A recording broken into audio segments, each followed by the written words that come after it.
Hello students, तो हम कर रहे थे आपकी एक्सरसाइज 4.3 क्वेश्चन नंबर 4 तक हमने कर लिया था। नेक्स्ट है question number 5। From the choices given below choose the equation whose graphs are given in figure 4.6 and figure 4.7।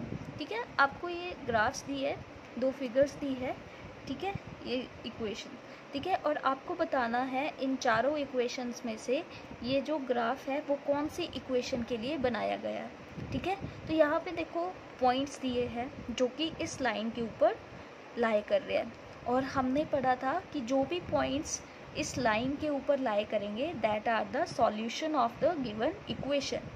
ठीक है, तो अब ये जो पॉइंट्स हैं हम वन बाय वन चेक करेंगे कि कौन सी इक्वेशंस में सही जाते हैं। ठीक है, जैसे फर्स्ट फिगर के लिए देखो y इक्वल्स टू एक्स और पॉइंट्स है आपके पास -1 1 0, 0 1 -1। अब फर्स्ट देखते हैं -1 इक्वल्स टू 1, ये वाला पॉइंट चेक करते हैं यहाँ पे। ठीक है, तो जब हम मान लो x है यहाँ पे -1, ठीक है, x की जगह मैंने -1 रखा और यहाँ पे y की कितनी वैल्यू है 1, तो 1 is not equal to -1, that means ये वाला ऑप्शन नहीं आएगा। ठीक है, क्योंकि ये पॉइंट जो है इसको सेटिस्फाई नहीं कर रहा है, ये तो सॉल्यूशन ही नहीं है इसका। क्लियर, सो ये तो नहीं आएगा। नेक्स्ट है आपके पास x plus y equals to 0। ठीक है, तो फर्स्ट पॉइंट रखते हैं, फर्स्ट वैल्यू x है यहाँ पे -1 और y है 1, तो -1 प्लस 1 तो दोनों कैंसिल हो जाएंगे विच इज़ इक्वल्स टू 0, तो ये तो सही है। नेक्स्ट पॉइंट है 0, 0, तो 0 प्लस 0 इक्वल्स टू 0, तो left hand side right hand side की इक्वल आ रही है। और लास्ट है पॉइंट आपका 1, -1। ठीक है, तो यहाँ पे भी आएगा 1 -1, तो 1 -1 equals to 0 which is equals to 0। ठीक है, राइट हैंड साइड की इक्वल है, दैट मीन्स ये तीनों जो पॉइंट्स हैं इस इक्वेशन को क्या कर रहे हैं, सेटिस्फाई कर रहे हैं। सो राइट आंसर है आपका ऑप्शन 2। ठीक है, सो आंसर में आएगा ये 4 फिगर 4.6। ठीक है, x plus y equals to 0 is the correct equation as it satisfy the points -1, 1, 0, 0 and 1 -1। ठीक है, इसी तरह से आप फिगर 4.7 के लिए भी चेक करेंगे।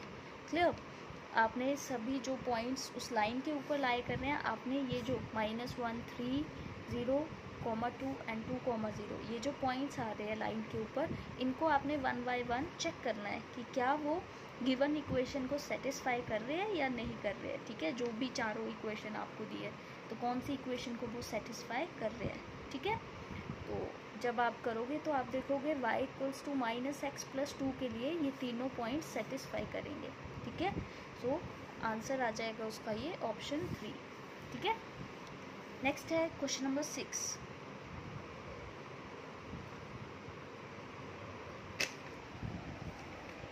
If the work done by a body on application of a constant force is directly proportional to the distance traveled by the body, express this in the form of an equation in two variables and draw the graph of the same by taking the constant force as 5 units। ठीक है, तो अब आपको क्या बोला है कि अगर आप किसी बॉडी के ऊपर एक कांस्टेंट फोर्स अप्लाई करें, ठीक है, तो वहाँ पे क्या होगा, वर्क डन। ठीक है, जैसे मान लो आप चेयर के ऊपर फोर्स धक्का लगा रहे हो उसको, ठीक है, तो वर्क डन हो रहा है। वर्क डन क्या हो रहा है कि वो चेयर जो है वो अपनी जगह से डिस्प्लेस हो रही है। ठीक है, मतलब उसने कुछ डिस्टेंस ट्रेवल कर लिया। तो यहाँ पे यही बोला है कि जब आप किसी बॉडी के ऊपर कांस्टेंट फोर्स, कांस्टेंट का मतलब है कि फोर्स जो है वो फिक्स है, ठीक है, और फिक्स फोर्स की वैल्यू आपको यहाँ पे दी है 5 यूनिट्स, कि अगर आप 5 यूनिट फोर्स अप्लाई कर रहे हैं तो जो वर्क डन होगा वो डिस्टेंस ट्रेवल के डायरेक्टली प्रोपोर्शनल होगा। ठीक है, मतलब जितना वर्क डन होगा उतना ही डिस्टेंस ट्रेवल होगा। ठीक है, लेकिन फोर्स क्या है आपका, कांस्टेंट है। ठीक है, तो अब आपको इसी इक्वेशन को, ये जो आपको स्टेटमेंट दी गई है, इसको आपने इक्वेशन की फॉर्म में लिखना है और फिर आपने उसी के लिए ग्राफ भी ड्रॉ करना है, और जो कांस्टेंट फोर्स आएगा उसकी वैल्यू आपने रखनी है 5 यूनिट्स। ठीक है, तो पहले इतना सा काम कर लेते हैं, बाकी का हम फिर करते हैं। ठीक है, सो कैसे करेंगे, अब हम मान लेते हैं let the work done by the body, जो भी बॉडी वर्क डन कर रही है दैट इज़ बाय यूनिट्स, ठीक है, यूनिट नहीं लगाई यहाँ पे, यूनिट ले लेते हैं, ठीक है। Next and let the distance, जो भी डिस्टेंस उसने ट्रेवल किया वो x यूनिट्स, ठीक है, जो भी यूनिट होगी, और गिवन है द कांस्टेंट फोर्स आपको 5 यूनिट्स, ठीक है। अब work done by the body is directly proportional to distance travel, ये आपको कंडीशन दी गई है, ठीक है। तो वर्क डन हमने माना है y और x, और ये डायरेक्टली प्रोपोर्शनल का साइन, और जब भी हम प्रोपोर्शनैलिटी का साइन हटाते हैं तो वहाँ पे एक कांस्टेंट हम लगाते हैं, ठीक है, ये सभी आपको पता होगा, ठीक है। तो y इक्वल्स टू के एक्स, के क्या है, ये प्रोपोर्शनैलिटी कांस्टेंट बोलते हैं, ठीक है। और यहाँ पे प्रोपोर्शनैलिटी कांस्टेंट क्या है आपका, कांस्टेंट फोर्स, ठीक है, जिसकी वैल्यू आपको कितनी दी है 5 यूनिट्स, ठीक है। तो आपके पास इक्वेशन आ गई, हेयर के is proportionality constant and given के इक्वल्स टू 5 यूनिट, तो मैंने के की वैल्यू क्या रख दी 5, तो आपके पास इक्वेशन क्या बन गई y इक्वल्स टू 5x, ठीक है। सो अब इसके लिए आपने क्या करना है, ग्राफ ड्रॉ करना है। तो फॉर ग्राफ अब वही सेम वैल्यूज़ पुट करते चलो, x की और y की वैल्यूज़ आपके पास आती जाएगी, ठीक है। 0 रखा तो y की वैल्यू कितनी आ गई 0, x इक्वल्स टू 1 तो y की वैल्यू आ गई आपके पास 5 सॉल्व करके, ठीक है। Next x equals to 2 we have y equals to 5 into 2 equals to 10, तो y की वैल्यू आ गई 10, hence a 0,0 b 1,5 and c, मतलब ये हमने 3 पॉइंट्स लिखे हैं, ठीक है, a b एंड c, ये पॉइंट्स के नाम लिख दिए हैं और उनके कोऑर्डिनेट्स क्या हैं 0,0 1,5 and 2,10 are the 3 solution of the given equation, ठीक है। तो यहाँ तक हम कर लेते हैं पहले। तो ग्राफ इसका किस तरह से आएगा, अब ये देखो, ठीक है। अब मैंने यहाँ पे फिर स्केल जो है अलग अलग लिया है, ठीक है। एक्स एक्सिस के ऊपर आपका आ जाएगा डिस्टेंस ट्रेवल, ठीक है, और वाई एक्सिस के ऊपर आपका क्या आएगा, आपका जो वर्क डन है, ठीक है। सो यहाँ पे मैंने दोनों की यूनिट्स अलग अलग रखी है, ठीक है, और मैंने ये पेन से ड्रॉ किया है, आप पेंसिल से ड्रॉ करेंगे, ठीक है, आपको विजिबल रहे इसीलिए मैंने ये पेन से ड्रॉ किया है, ये B and this is C point, ठीक है, पॉइंट्स के नाम दिए हैं हमने, ठीक है। सो आप इस तरह से ग्राफ अपना ड्रॉ करेंगे, ठीक है। जब 0 थी x की वैल्यू तो y की वैल्यू भी कितनी थी 0, ठीक है। जब x की वैल्यू 1 थी y की वैल्यू कितनी थी 5, ठीक है, और जब x की वैल्यू 2 थी y की वैल्यू कितनी थी 10, ठीक है। सो ये पॉइंट्स मिल गए और पॉइंट्स को आपने ज्वाइन कर दिया, कोऑर्डिनेट्स लिखे हैं, पॉइंट्स के नाम लिखे हैं साथ में, ठीक है, और इक्वेशन ऑफ द लाइन लिखी है, ठीक है। सो इस तरह से आप ग्राफ को ड्रॉ करेंगे, ठीक है। अब नेक्स्ट है इसी का part, also read from the graph the work done when the distance travel by the body is 2 units and 0 unit। अब आपने ग्राफ से रीड करना है कि जब आपका डिस्टेंस ट्रेवल 2 यूनिट था और 0 यूनिट था तब वर्क डन कितना था, ठीक है। तो अब देखो यहाँ पे हमने ये लिया है डिस्टेंस ट्रेवल एक्स एक्सिस के ऊपर, और ये है आपका वर्क डन वाई एक्सिस के ऊपर, ठीक है, ये, ठीक है। तो अब बोला है जब डिस्टेंस आपका 2 यूनिट्स था, 2 यूनिट्स मतलब ये, तो आपका वर्क डन कितना था, तो y की वैल्यू कितनी थी 2 यूनिट्स पे 10, ठीक है। तो हम आंसर में लिखेंगे if the distance travel is 2 units the work done is 10 units, यही है ग्राफ से भी। और जब हमारे पास 0 यूनिट था डिस्टेंस तो वर्क डन भी कितना था 0 यूनिट, ठीक है। तो ये हमने ग्राफ से रीड कर दिया, तो आंसर में लिखेंगे if the distance travel is 0 units the work done is 0 units, ठीक है। अब नेक्स्ट है आपके पास क्वेश्चन नंबर 7।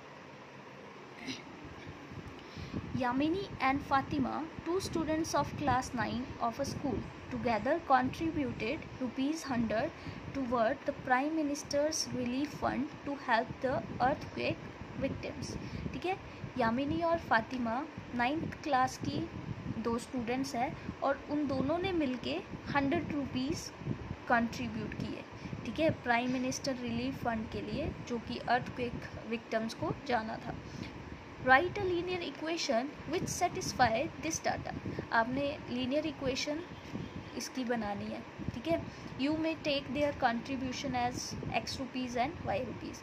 उन दोनों की कंट्रीब्यूशन आप x और y लेंगे। ठीक है, draw the graph of the same. Graph भी ड्रॉ करना है, तो सिंपल सा है। अब दोनों ने एक साथ टुगेदर बोला है, तो दैट मीन्स दोनों का क्या होगा, सम, और दोनों की कंट्रीब्यूशन हम मान लेंगे, एक की x और दूसरे की y। तो x प्लस वाई, और टोटल कितना उन्होंने कंट्रीब्यूट किया है, 100 रुपीज़। तो x plus y equals to 100। तो आपके पास आ गई इक्वेशन। उसके बाद आपने इसी के लिए ग्राफ भी ड्रॉ करना है। ठीक है, तो देखते हैं कैसे करेंगे। Let the contribution by Yamini equals to x rupees मान लिया, कंट्रीब्यूशन बाय फातिमा हमने y रुपीज़ मान लिया।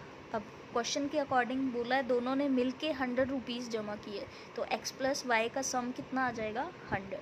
ठीक है, अब यहाँ पे थोड़ा सा रीअरेंज करा है, ठीक है, सॉरी थोड़ा सा गलत है, y equals to 100 minus x आ जाएगा यहाँ पे। ठीक है, फॉर द ग्राफ अब x की वैल्यूज़ आप पुट करते चलेंगे और y की वैल्यू आपको यहाँ से मिल जाएगी। ठीक है, अब यहाँ पे थोड़ी बड़ी है वैल्यूज़, तो हम 3 या 4 लेंगे। x equals to 0, we have y equals to 100 minus 0, तो y की वैल्यू कितनी आ गई, 100। ठीक है, अब आपने इसको थोड़ा सा 1-2 करके नहीं लेंगे। ठीक है, क्योंकि ग्राफ फिर आपका बहुत ज़्यादा लंबा हो जाएगा। ले भी सकते हैं आप, ऐसी कोई प्रॉब्लम नहीं है, लेकिन ग्राफ आपका ज़्यादा बाहर ना चला जाए ग्राफ से। ठीक है, तो उसके लिए हम 10-20 यूनिट्स लेंगे। ठीक है, अब x की वैल्यू हमने 10 रखी, तो y की वैल्यू आपके पास कितनी आ गई, 100 माइनस 10, 90। ठीक है, x को जब हमने 20 रखा, we have y equals to 100 minus 20, 80। ठीक है, तो y की वैल्यू आ गई 80। अब जब x को, अब आप 30, 40, 50, ठीक है, बीच में कोई भी वैल्यू रख सकते हैं, लेकिन मैंने थोड़ा सा ग्राफ की जो आपकी लाइन है उसको बताने के लिए, ठीक है, x की वैल्यू यहाँ पे 60 ली है। ठीक है, आप कोई भी वैल्यू बीच की ले सकते हैं, या इसके अपर वाली भी ले सकते हैं। ठीक है, 50 वाली भी ले सकते हैं, 40 या 30 भी ले सकते हैं। ठीक है, तो यहाँ पे मैंने लिया है x equals to 60, we have y equals to 40 आ गया। ठीक है, तो आपके पास ये 4 पॉइंट्स आ गए इस इक्वेशन के सॉल्यूशंस। ठीक है, अब ग्राफ ड्रॉ करेंगे आप इसके लिए, ग्राफ आ जाएगा इस तरह से। ठीक है, x एक्सिस पे, ठीक है, x हमने माना है यामिनी की कंट्रीब्यूशन, और y पे आ जाएगा आपका फातिमास कंट्रीब्यूशन। ठीक है, तो दोनों पे हमने 10-10 यूनिट्स का डिस्टेंस लिया है। आप ये ग्राफ पे ड्रॉ करेंगे। ठीक है, यहाँ पे प्लेन पेपर पे नहीं करेंगे। यहाँ पे देखो, अब जब x की वैल्यू 0 थी तो y की वैल्यू कितनी थी, 100। ठीक है, x की वैल्यू जब 10 थी, y की वैल्यू कितनी थी, 90। तो एक पॉइंट ये मिल गया। जब 20 थी x की वैल्यू तो y 80 था, तो ये हमारे पास पॉइंट मिल गया। और फिर x की वैल्यू जब यहाँ पे 60 थी तो y की वैल्यू कितनी थी, 40। तो एक पॉइंट ये मिल गया। तो आपने इन पॉइंट्स को ज्वाइन कर दिया, आपके पास एक स्ट्रेट लाइन आ गई, और इस लाइन की इक्वेशन थी x plus y equals to 100। ठीक है, तो अगर आप इन सभी पॉइंट्स का सम देखो तो 100 के इक्वल ही आएगा। 0 plus 100 equals to 100, 10 plus 90 100, 20 plus 80 100। ठीक है, इस तरह से इसका ग्राफ आएगा। आज के लिए इतना ही करते हैं, बाकी का हम नेक्स्ट वीडियो में करेंगे। Thank you.